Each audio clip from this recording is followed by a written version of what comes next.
jump on the Halcyon Fold and see who's going to take it home. Alright, there we are.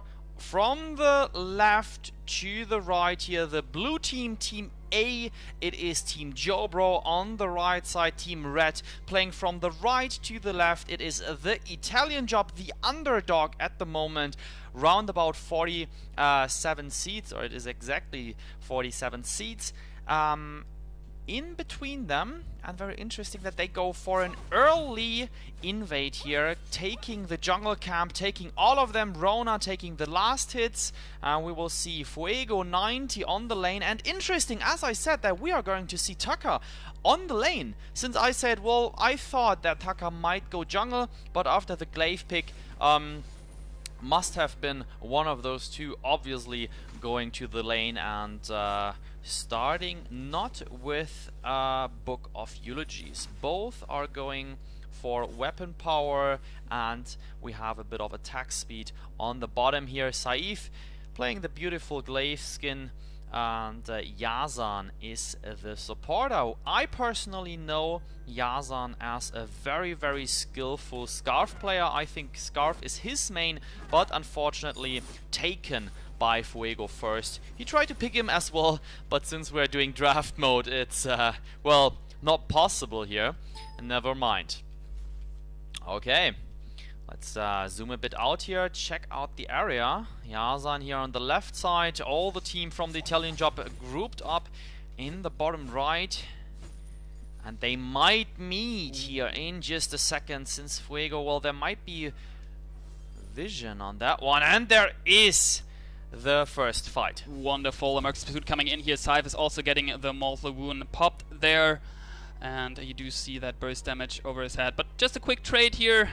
Saif getting a bit of damage here. I like that the TheItalianJob seated 47 seats behind JoBro is actually doing a decent job in early game pressure. Also with the Scarf, well, that's actually something you should do. But on the other side, they do have Tucker. Tucker spikes quite early in terms of damage and burst as well. So Morgan, which is, by the way, the German word for morning, to get some random side facts into this as well. Spelled like replace the A with the E, and then we're good. Yeah. Morgan. That's right, I didn't even... There we go.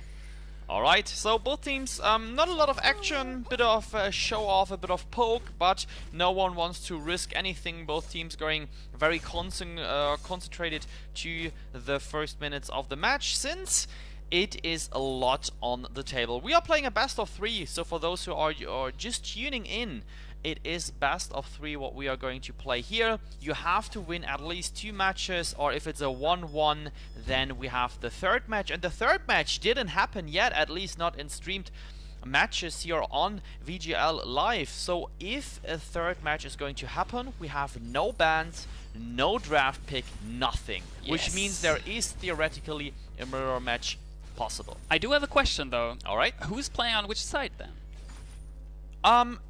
We will swap again the sides. Okay, so basically one team is playing twice on one side. Yeah, absolutely right. Just to make sure we have that covered as well. Obviously I knew that, I just asked the question for... I know you know, so...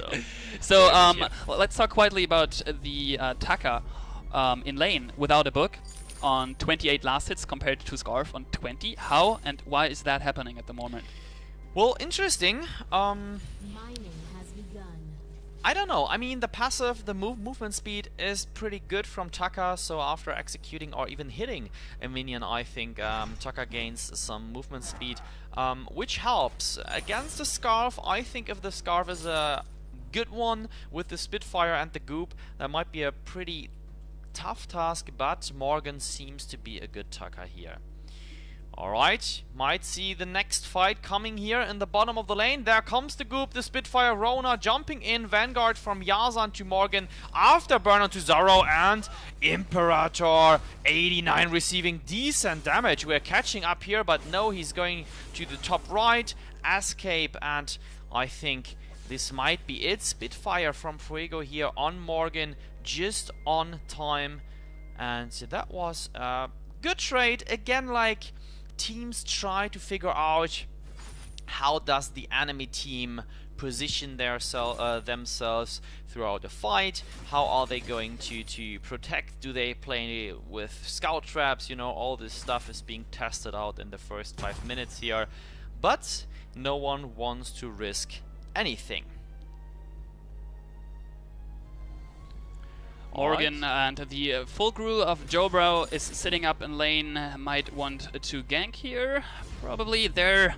Arden using his Vanguard on Scythe, not very effective in that very moment. It's Sora and the Imperator are also moving upwards, so all 6 players up in lane right now. And let's see how that is working out for them. Actually, Scythe, Yazan roaming downwards again, and lane seems to be fine as well. Problem. Alright, so waiting for the first blood still. Let us go down here, and there might be the first blood that comes afterburn. Nice knockback on Fuego. This is the first target. 208 crit on him, going to the top right, trying to escape, and there comes the ultimate, and Morgan might take the first blood here onto an Imperator. Got locked down, taking damage, has to use the reflex block. Fuego falling as the first target here, an Imperator going back just in time, and Morgan, he is hungry for the jungle, wants to take the gold, but unfortunately not possible.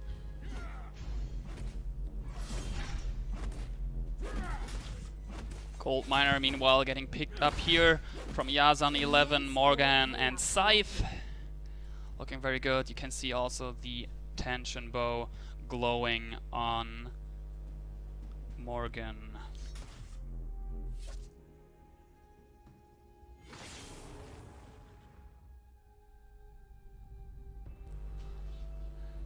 Alright, back in the game. Next fight might break out here just in time. And let's see who is the target here. Lockdown, the minion, the gold miner now fighting here with them together. Zoro 88 taking decent damage. The leap away from Rona. Let's check out what Morgan, he has a plan. But Zoro was already way too far into the tower range. And that would have ended deadly for Morgan. Going back down to the 2 guys here who are jungling together. In the meantime, I think Morgan, he is on the lane fighting it against Scarf. 31 to 54. Yeah. That is a big difference. As suspected, we do see also the tension bow on Scythe, on Glaive, and on Morgan as well. Nice, Gauntlet getting dropped there, perfectly walking into it. Scarf, no chance of surviving. You do see that Scythe ward be there as well to finish him off, not needed. And it's the second kill coming in from JoBro.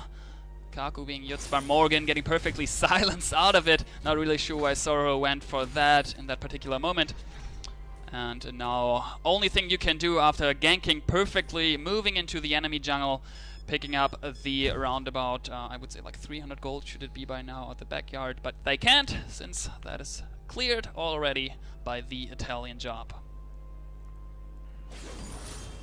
So the TheItalianJob, they are behind a bit in terms of gold, and they have to figure out how to deal with this situation, since now Scythe is dealing decent amount of damage. There comes Fuego with a good burn, a pretty good burn, but the problem is he has not a safe spot here and is falling in the end, of course, to JoBro, and this is the early ace after 9 minutes, going directly for the turret.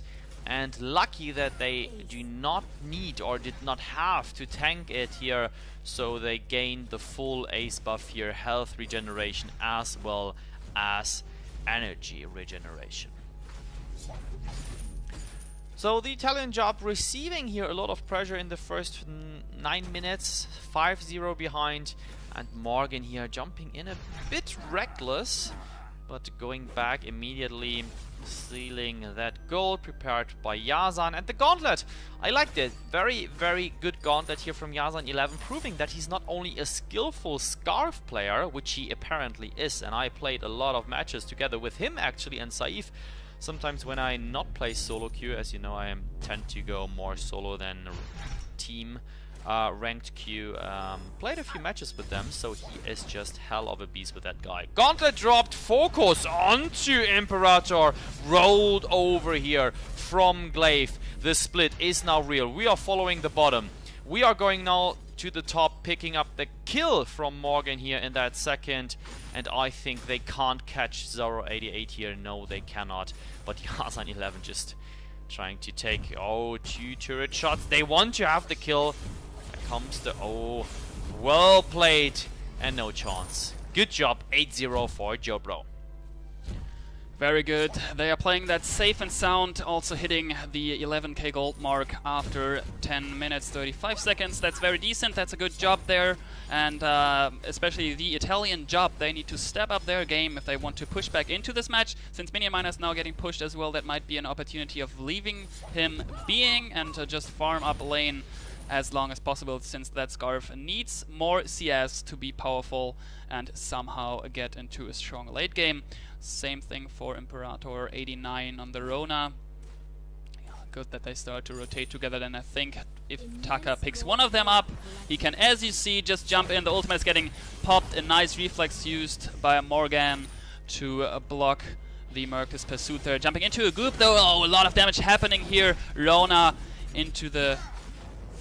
forgot the name of the ability. Sorry for that. But meanwhile getting killed anyways, as Scarf is only the tank. Sora88 is alive. Not for long though. Another ace coming in for Team JoBro. Beautiful executed gank here. And actually we saw how good Morgan already is. Sitting on the fountain as well, so can block, can regain. Very difficult to get him down on that Taka.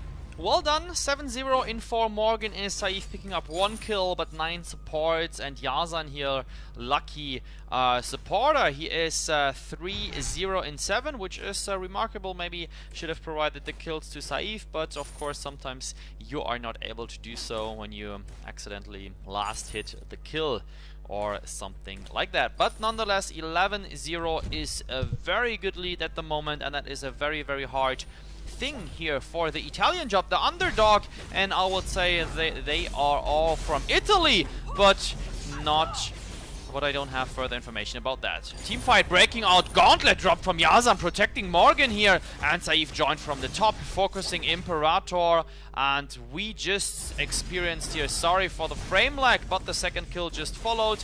Scarf, the tiny little dragon, is falling as well, and Zoro is going down as the third of the team for the ace. 14-0, directly going and skipping the lane minions for the lane turret, and you see Yazan here maybe should have applied a few stacks or a few hits to the turret, but no, now he's going back. The minions are following from the lane. It is destroyed, and that is another 900 gold for JoBro. 14 kills, looking very, very good for them so far. I don't think that the Italian job has, well, a big chance to get the foot back into the door to somehow press them into late game. Then that is actually what they need to do, since that Scarf is not going to spike very soon, and we are about to get another gold miner payout in around about a minute, so they actually do need to work on that. Not sure how. Not sure if they should slightly start to get more farm in lane and not pick up any fights. I at least think they shouldn't have picked up the minion miner, since that is now forcing them to leave the security of the lane. Well, I think that JoBro has the potential to go very far in this event. Yes. Since they are not only seeded number 10th, but they are also showing off a very good performance. And there comes the Warhorn, everyone wants to. There comes the Gauntlet drop, nice! Stunned here, Scarf at the very edge, and Yazan going in as well. Morgan picking up the kill onto Scarf, Imperator falling directly after, and now they want to go for a little bit of damage to the tank, but of course Zoro, A being the tank, and B going back to the base. Of course here, that could be a little bit problematic, since Morgan was tanking the turret a bit, but no, of course they know what they do. And sorry again here for this little lag at the end. We are at the Vein Crystal. There comes Scarf. He wants to kill Morgan. revealed. Can they pick up the kill? Yes, 16-1. In the meantime, Saif is just bashing the Vein Crystal, and I don't know if they can stop him, but they try to. Could be the first match here, and they can take him down in the end, just before the Vein is shattered. And the good thing about that is, your Vein is regenerating energy. There we go. Energy since 1.8, so it will not be naked without turrets and low life. At least it will regain energy. But to be honest, they have Taka, and Taka is like the best from his hero kit, the best hero to just Kaku into that and just go over the Vein Crystal and shatter it in the end. So, I mean, that's pretty much over this match, for me at least. I would love to see a comeback here. Kraken, as you see, might be an option. Not sure if they even can guard him if they are picking him up. Morgan looks for a pick here. He wants to jump into Scarf, the perfect target, dealing a decent amount of damage. A Goop getting put down there as well, and Taka is killing off the first one, getting Rona down. You do see the massive damage now from Scythe coming in as well. That is the last team fight happening. Sorrow standing there, dying. Another ace coming in for Team JoBro, and they will push it down. They will kill that Vein. Yes, they are just going to the Vein, just zooming in here and finish off the first match here from the best of 3. Taking it home and want to wrap it up with the second one.